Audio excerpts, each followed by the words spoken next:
Coming up, one county is calling for cities to collaborate to conserve water. What's being done? And a solidarity rally here at UTRGV. Plus, how you can prevent a fire in minutes.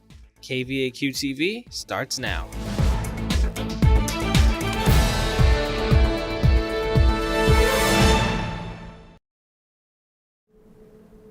Hey Vaqueros, I'm Desiree Villanueva. And I'm Juan Carlos Marquez. This is the 7th fall edition of KVAQ TV. Today is Monday, October 14th. And at top of the newscast,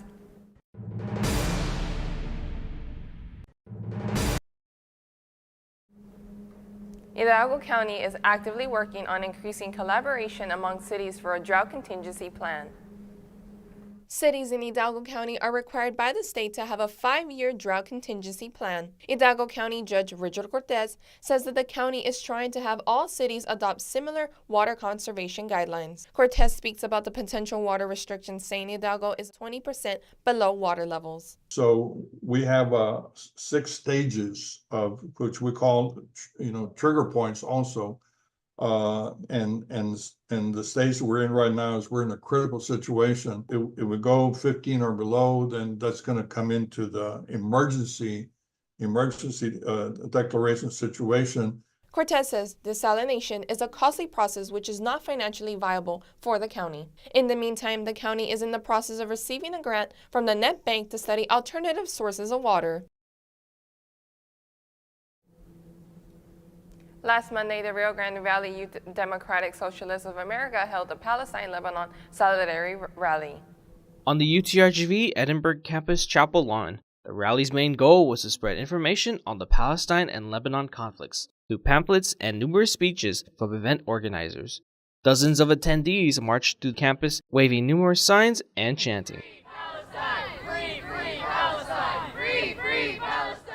President of the student organization, Jacob Petro, speaks on how he came to support Palestine and Lebanon. I had learned about the conflict when I was a teenager, and I didn't really know much about it for a while. But then I started reading more about it, and I realized that their story parallels, the story of the Palestinians really parallels the story of the Native Americans in this country. How they had their land systemically stolen from them, and eventually they faced genocide and persecution. The rally went on for at least 2 hours. University police and UTRGV officials were present.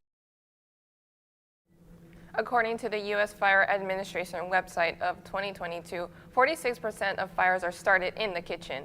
KVAQ TV spoke with the Edinburgh Fire Department for some safety tips. Our reporter, Perla Cortez, what can you tell us? Hey, I'm currently outside of a fire department here on Edinburgh in McIntyre Street, where we're here to find out what procedures students should follow during an emergency for Fire Prevention Week. Fire Prevention Week was observed from October 6th to October 12th, and here are a few things to watch out for to prevent a fire. Fire Chief of Edinburgh's Fire Department, Omar Garza, says if you have a candle in your home or dorm, make sure it is placed in a high area where fire is not spreadable. When cooking, make sure you're always attentive and turn off the stove when it is not being used. Garza speaks on what students should do during a fire emergency. Number one thing, know your surroundings, know your area, know your escape route. Make sure you call 911. Make sure you have a working smoke detector. Superheated gases travel up, so temperatures from up in the ceiling to down on the floor. So we always teach everybody, stay low and crawl out and try to get to your meeting place and get outside as soon as you can. If you have a pan fire, then maybe you can just put the lid on and put the fire out. Always avoid water when on a grease fire and you just want to cover it.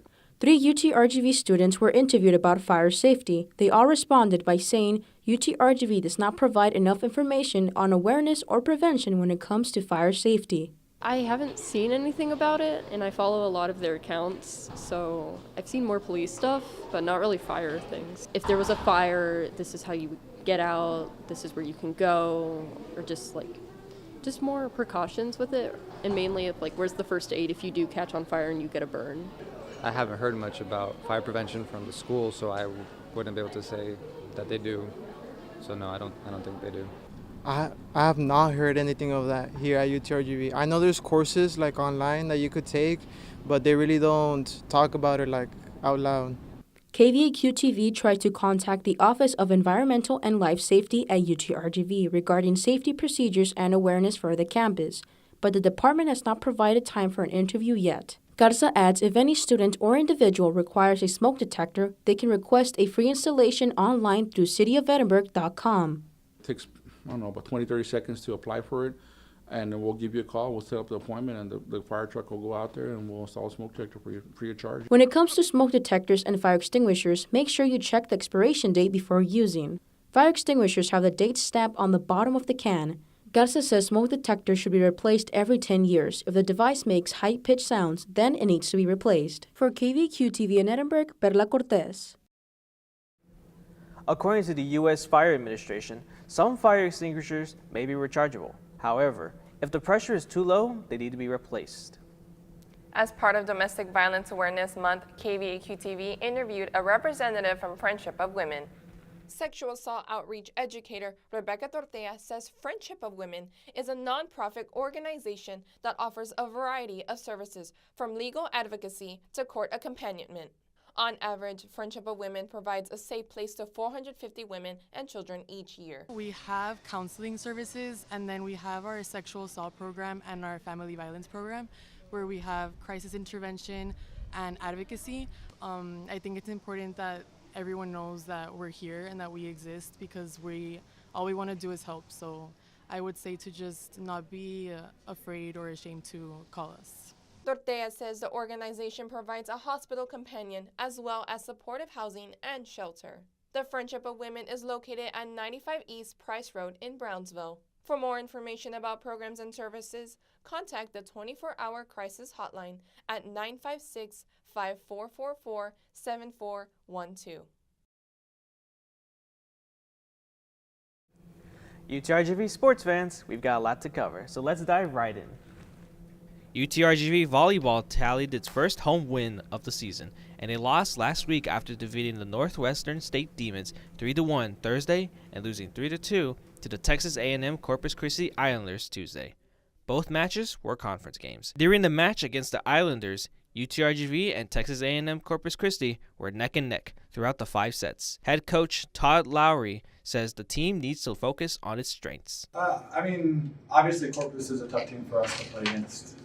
Some things they do cause us problems, so I think the big thing for us will just be go back to the things that we're good at. I think we ran away from some of the things that we're really good at, and hats off to Corpus. They did a good job with the blocking scheme, so we'll have to take a little bit better advantage this weekend if teams choose to do the same thing again. Senior outside hitter Ilana Diaz's finished with 22 kills, 14 digs, 4 blocks, and 2 aces. Sophomore setter Isabella Costantini recorded a career-high 66 assists. For the Islanders, senior middle blocker Leah Stolfus garnered 15 kills, 4 blocks, 2 assists, and 1 ace, while fellow graduate setter Alex Hoagland had 54 assists and 11 digs. UTRGV's overall record on Friday was 7-8 and 3-2 in conference.